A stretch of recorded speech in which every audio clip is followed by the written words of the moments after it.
All right, bruh, fans. Now, I hope everybody's doing well. Honestly, I didn't think I would do this video so soon. I would think this would have been more of a video to do once we've reached the halfway point, aka the season 2 hiatus, after the mid-season finale. You know how I'll sit back and do a video talking about, well, we got half of the season in the books. I've done the reviews. I've taken the notes. We've talked about it. Let's talk about how the season's progressing so far. However, I have gotten a numerous amount of comments on the bruh videos, which is good because even though the bruh videos don't do as well as Have and Have Not, Sisters, or even House of Pain, I do have a lot of fun watching the show and doing the videos, as you could tell if you watch the latest review that was 41 minutes long. In hindsight, maybe a bit too long, but I feel like because those bruh videos don't do super well, I can kind of, if I actually had a lot of hair, let my hair down, so to speak, and just act a damn fool, because the show itself kind of is as random as my reviews are, but at the same time, I have fun. But there is one character who is a bit divisive amongst the fan base, and that is the character of Miss Alice, portrayed by Miss Sandra Corelli Young, or Sandra Corelli, depending on how you know her best. The list, her resume of Tyler Perry content is phenomenal. From plays to movies to television shows. As someone who didn't really watch For Better or Worse, look, remember, this is pre-Jeremy doing reviews for a living. That show was from 2011 to 2017. I was in college and working at the college. Yeah, so I wasn't really watching all those shows like that. My mom loves the show, so if there's any... Well, remember, I am home now, and I don't know, maybe I'll get her to jump on a video at some point. I don't know. But in any case, Alice is definitely a divisive character. I've seen people who have actually loved the character. There have been people who've told me Miss Alice is the reason I watch the show. Of course, they support Miss Sandra. Other people feel like because this is a role that is, for the most part, unlike anything we've seen from her in any of her Tyler Perry projects, it's almost like, taking someone who's known for hero or, the good guy roles, and then suddenly throwing them into the villainous role, but they just don't seem to fit the bill, or it seems like they're hamming it up a bit too much, and it's going to stick out like a sore thumb to everybody watching it. With Miss Alice, it's like a lot of people feel like it's a character who truly suffers from the Tyler Perry syndrome of repetitive dialogue, being vulgar for the sake of being vulgar, and really not someone who adds a lot to the dynamic of the show. However, my job here is to not talk people out of losing their job. No. If you've been on the channel long enough, my thing is watching, reviewing, talking about the good, the bad. But the thing about it is, unlike being someone who just makes rant videos or breaks stuff down for the sake of talking down on somebody's creation, I kind of give, points of, here's how it could be made better. Remember, Tyler Perry is the billionaire. I am not. I am currently back in my parents' house in my small tiny room, burning up because I had to cut the air off to record so there's no background noise in the video. Lord willing, this house stuff works out, because I'm only 2 days in my old room and I hate it. I want a house so bad. I need the extra space. No kidding. It is kind of good to be out of the Lynchburg bubble and back home for, however long it is. But I'll do a video update probably towards the end of this week, since it'll be like my first week at home / work, while I'm recording videos while everybody's at work and whatnot. So, I have been getting messages. The move went smoother than expected. The storage unit, phenomenal, worth every penny. So now I'm just trying to make do with what I have now. So this video, I wanted to talk about, three, I don't even want to give it a set number. I think I might title it How Miss Alice Can Be Improved or something along those lines, because I don't want to say that she needs to be removed from the show. I don't think that's the case at all, but I do feel like there are ways where Miss Alice could be tweaked a little, in terms of the writing, to make her more valuable to the show, as opposed to just the overly sexualized cougar of the cast. So before moving forward in the video, make sure you give it a thumbs up to show you like it. Hit that subscribe button. We are closing in on 180,000 subscribers. Today, we hit 36 million views on the channel, so thank you so much for that. And make sure you follow me on my social media platforms. Links are in the description below. Now, to be completely honest, I feel like there are multiple ways that Miss Alice could be written a little bit better, but I don't feel like we're going to see any changes anytime soon. Of course, season 2 has already been filmed. It's debatable whether or not season 3 has actually been filmed, because even though I saw a bunch of cast members posting things from Atlanta several months ago around the time of either Ruthless or House of Pain being filmed, I don't have solid evidence, but I will say that it would not surprise me if season 3 has already been filmed. So keep in mind, anything I say in this video probably won't come to fruition until like maybe season 4 or 5. Again, depending on if anybody actually sees this video. Well, then again, the cast do make it clear they watch my content on bruh, so I don't know, maybe so. But then again, if some of my ideas get trickled down to Tyler Perry studio route, you know, you could give brother a cut, or at least a free BET Plus subscription. So, let's talk about the reasons that Miss Alice kind of, and I hate to use this, but plucks a nerve with a decent amount of the bruh viewership. And keep in mind, I'm talking about the viewership that I'm aware of. But then again, this channel is almost at 200,000 subscribers. So I feel like when people tell me something, it's definitely a decent chunk of people who watch the show. And let's be real here. Not a lot of people watch bruh. I don't work behind the scenes, nor have statistics to BET Plus. I really don't know what the numbers look like on the viewership side, like the number of people who click on it. But I just know that a majority of my fan base here on YouTube and my other social media don't really watch the show, not because they think it's horrible, but because of the fact that they don't have a BET Plus subscription. And to be completely honest, with all the numerous streaming services out there, BET Plus is kind of low on the totem pole in regards to things it has to offer. I really wish they would show at least season 1 on BET like they did with Ruthless, because that got people talking about the show more than before. Just saying. But I think obviously the vulgar behavior is the biggest thing. I'm glad that, what was it, not the week before last, John actually sat down with his mother to address how, look, you just gotta, you know, tone it down when you're around my friends. I just really love that scene because it felt like Barry was really speaking for the audience.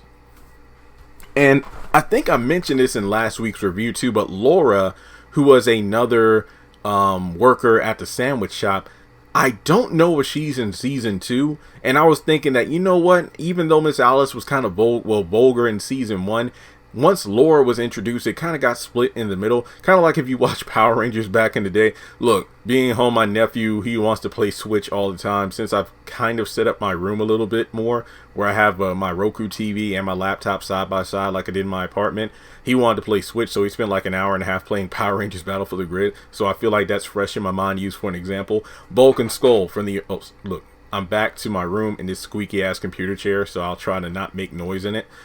See, again, I'm trying to adjust to my surroundings. It's going to take a while. But Bulk and Skull were the comedic duo in the original Mighty Morphin Power Rangers series. And you know what? Looking back, it's kind of cringy, but they are nostalgic. But you really couldn't imagine one without the other. Hence why they really didn't work in Lost Galaxy or Samurai, because it was just Bulk without Skull.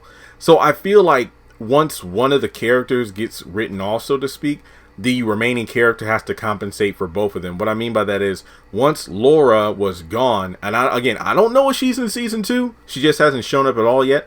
Because she's gone, Miss Alice has nobody to bounce off of. And as a result, she really just seems like a broken record. And I think the most notorious scene was, and correct me if I'm wrong, but wasn't it episode 4 where she said she had the heart attack, and then we spent like 10 minutes and it turned out she just had gas?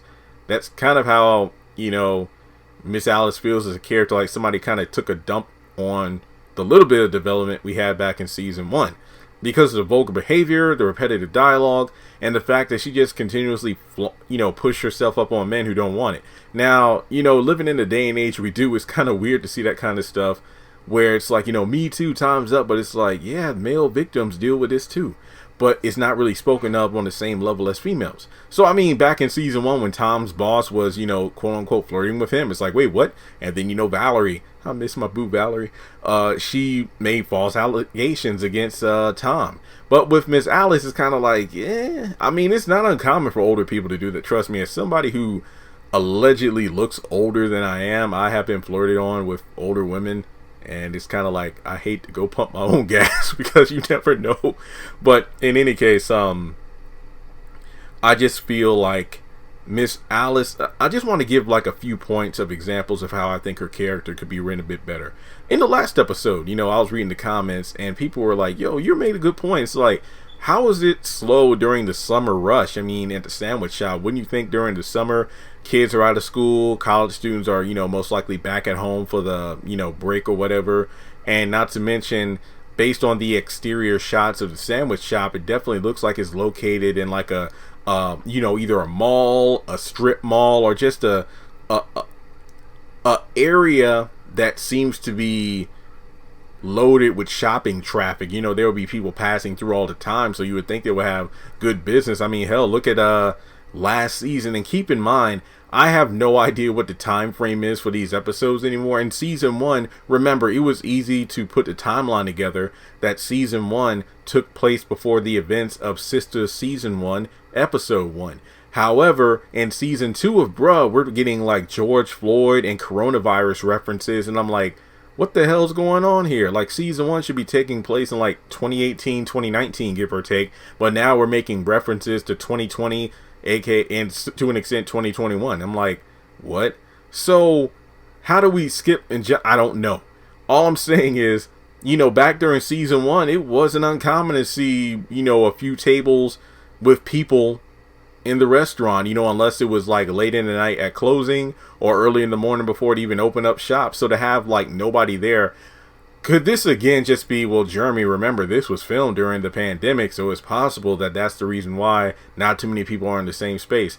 That is a very valid reason. However, there have been multiple examples in, let's say, Sister season 2, which was the first show filmed during the pandemic, where you had a lot of people in one spot. So the argument isn't that valid, but it is notable. So that's my first point.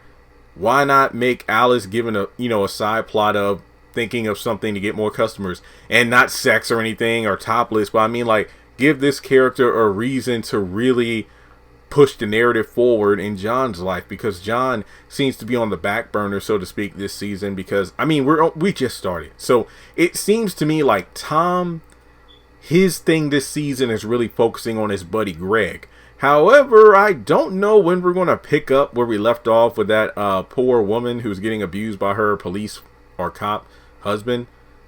I don't really know. But yeah, Tom just seems to be like the helper, like he was in season 1, but he had the Valerie thing. John, his thing was, the drug money, but it seems like he may have this thing going on with the bartender. So we're definitely starting off the season focused more on Bill and Mike, and of course Pam stepped up in more ways than one. So it feels like half the bras are kind of in the forefront, while the back half are kind of like, to the side. Not that that's a bad thing, because it's not uncommon in shows like this where you kind of switch the narrative on which characters get the main focus.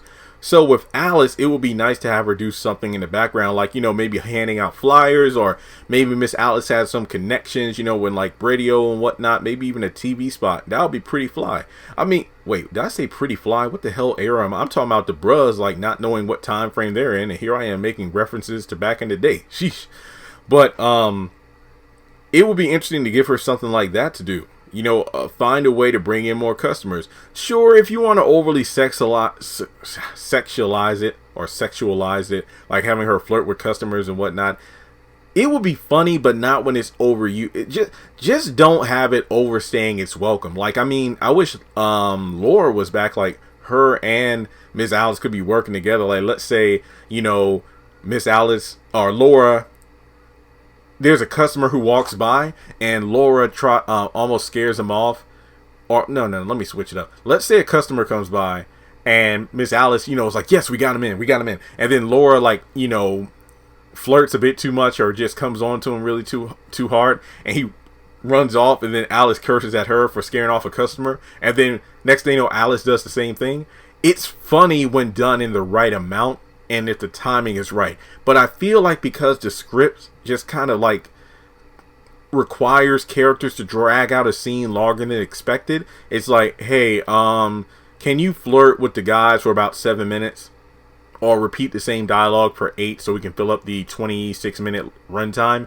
That's where I feel the character suffers the most, where in a way I don't really have that big of a problem with Miss Alice. I feel like the script kind of stipends her character to like a box. Like, you know, she's only a one-note character. So aside from customers, which again could be a great way to utilize her as a character and as the person who wants John's sandwich shop to succeed. Next one relationship. Why not have one guy who can really sweep her off her feet as opposed to her sleeping with like 3 different people every single day? I mean, you can make the argument, well, Jeremy, she is an older woman. She had, you know, most likely a good relationship up until a point with Barry's father. And then after that, she decided to be polygamous. Wait, is that the right word? More than one? So, I mean, it would be great to see one man that just makes Miss Alice stop. You know, somebody who can reel in that horse, if you will. So that would be an interesting side story for her if she's in pursuit or somebody's pursuing her. You know, I mean, as somebody who seems to be the one who always pushes up on men, why can't we have one guy who's actually attracted to her? That would be interesting. All right, Barry's father, I mean, I really think back to what was it, like episode 2 of season 1, where Barry was like, you know, pretty hurt. It's like, oh yeah, well, how about you keeping me away from my dad? It would be interesting to explore that. The only time we heard him mention in season 2 thus far was in disdain, not in the same way of, I did it for your own good, but, you know, I knew I should have gotten an abortion or this and that. It's like, you ain't shit like your daddy. It's like, I really wish they give this character more to work with. Again, I feel like Miss Alice has a lot of potential. I just feel like it's being squandered. Now, what I do like, if you go back to season 1, there were, a few times where she gave Regina and Pam some great advice. You know, it's kind of sad to think about it, but Miss Alice seems to have a better dynamic with the other female characters like Pam and Regina than she does with her own son, John. I mean, obviously, deep down, she loves her son, but, you know, that's covered with sarcasm and vulgar behavior. So, I mean, given the fact that they live together, how about this? Let's change it up. Let's say John, because John's storyline for this season so far seems to be about personal growth. Like, you know, I want to step my game up. I want to, you know, make more money. I want to get my own spot before I decide to pursue someone. And that's a really big deal. I mean, as somebody who is a black man about to turn 30 in a couple of months, you know, yes, I'm living at home for now, but it's temporary. This is my first time living at home since 2009 when I graduated high school, because I went to college. The only time I stayed home was during the 4 summer breaks I had. Then I moved to Lynchburg to work there, and then I just moved back. So for me personally, I wouldn't feel comfortable pursuing someone until after I have my next living arrangement established, and, you know, I feel comfortable like, hey, if I want to bring someone home, I have my own spot. But I definitely get where John's going with this season, and I can't wait to see that growth. Now, what about Miss Alice? She always talked about how, boy, if you want to do what you want, get your own spot. Or, you know, if she tells John to stay out late because, you know, she has somebody over. Let's say John gets on his feet and he decides to get his own place. What about Miss Alice? Maybe she'll be a bit abrasive about it, or maybe she'll be excited that he's leaving. But then deep down, or when there are moments where it's just Miss Alice by herself, we actually get to see that John leaving does hurt. It isn't because he isn't around for her to push around, but the fact that he will legitimately be missed by his mother. So, I don't know why my voice kind of went out right there, but I do feel like Miss Alice has a lot of potential where they can give this character some growth and development. But for now, it just feels like, you know, Miss Sandra's being given glorified cameos, kind of like Whoopi Goldberg and Nobody's Fool, where we really don't get that many moments of her giving solid maternal advice until like the very end of the film. And it feels like, you know, you got to dig a lot in the haystack to find that one little needle, maybe once a blue moon in each season, where Miss Alice gives some sound, sage advice from a woman of, you know, her age. So I really do hope that we get more of the Miss Alice that we saw in season 1, where she could have those serious moments and heartfelt and caring moments as much, if not more, than her vulgar moments where she's just coming on the men and her whole thing is, about having sex and whatnot. So let me know your thoughts in the comments section below. How do you feel about Miss Alice as a character? Do you think that I made some good points in the video? Again, it isn't about hating a character. It's about observing a character and realizing, yeah, they could be a bit better, because overall it would do a lot of good for the show. I get it, Bruh is definitely a more comedy centric series than Sisters, but at the same time, if the comedic value isn't that great, you might want to change it more for story as opposed to getting cheap laughs. So thanks so much for tuning in. Hope everybody has a wonderful final week of June. And with that being said, if you want to donate to the channel, feel free to do so on PayPal or Cash App, and I'll talk to you in the next video.